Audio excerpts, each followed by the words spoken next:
Asbestos exposure mesothelioma. A risk factor is anything that increases your chance of getting a disease such as cancer. Different cancers have different risk factors. Some risk factors, like smoking, can be changed.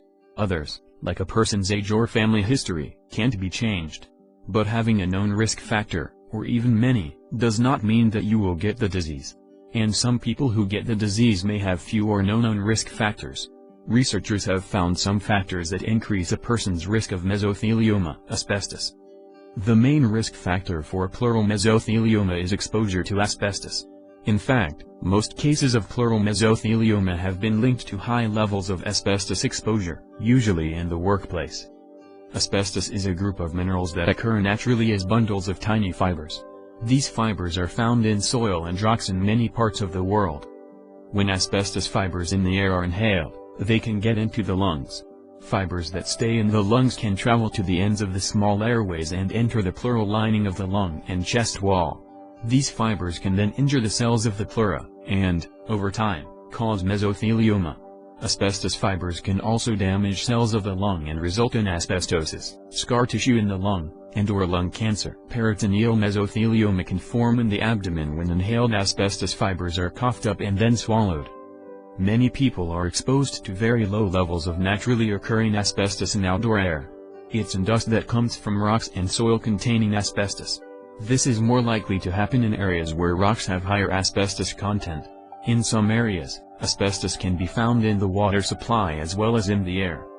In the past, asbestos was used in many products because it was heat and fire resistant. The link between asbestos and mesothelioma is now well known, and most of its use in the United States stopped several decades ago, but it's still used in some products.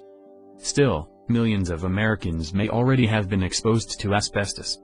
People at risk for asbestos exposure in the workplace include some miners, factory workers, insulation manufacturers and installers, railroad and automotive workers, shipbuilders, gas mask manufacturers, plumbers, and construction workers. Family members of people exposed to asbestos at work can also be exposed because the workers can carry home asbestos fibers on their clothes. Asbestos was also used to insulate many older homes, as well as commercial and public buildings around the country, including some schools. Because these particles are contained within the building materials, they're not likely to be found in the air in large numbers. The risk of exposure is likely to be very low unless the particles somehow escape into the air, such as when building materials begin to decompose over time, or during remodeling or removal. The risk of developing mesothelioma is loosely related to how much asbestos a person is exposed to and how long exposure lasts. People exposed at an early age, for a long time, and at higher levels are more likely to develop this cancer. Still, most people exposed to asbestos, even in large amounts, do not get mesothelioma. Other factors, such as a person's genes or having radiation treatments in the past, may make them more likely to develop mesothelioma when exposed to asbestos. Mesotheliomas related to asbestos exposure take a long time to develop. The time between the first asbestos exposure and diagnosis of mesothelioma is usually between 20 and 50 years. And the risk of mesothelioma does not go down over time after the exposure to asbestos stops.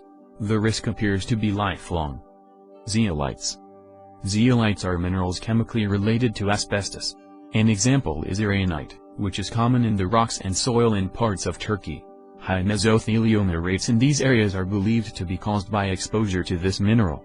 In the United States, iraonite has been detected in Nevada, Oregon, Utah, Arizona, Montana, and South Dakota. Radiation. There have been a few published reports of mesotheliomas that developed after people were exposed to high doses of radiation to the chest or abdomen as treatment for another cancer. Although the risk of mesothelioma is higher in patients who have been treated with radiation, this cancer is still rare in these patients. SV40 virus. Some studies have raised the possibility that infection with simian virus 40, SV40, might increase the risk of developing mesothelioma. But most experts agree that at this time we still don't know if SV40 is responsible for some mesotheliomas. This important topic is still being researched. Age. The risk of mesothelioma increases with age. Mesothelioma can occur in young people, even children, but it's rare in people under age 45. About 2 out of 3 people with mesothelioma of the chest are 65 or older. Gender. Mesothelioma is much more common in men than in women. This is probably because men have been more likely to work in jobs with heavy exposure to asbestos. Gene changes. A mutation or change in the gene called BAP1 can be passed in families and has been linked to mesothelioma. But BAP1 mutations are rare.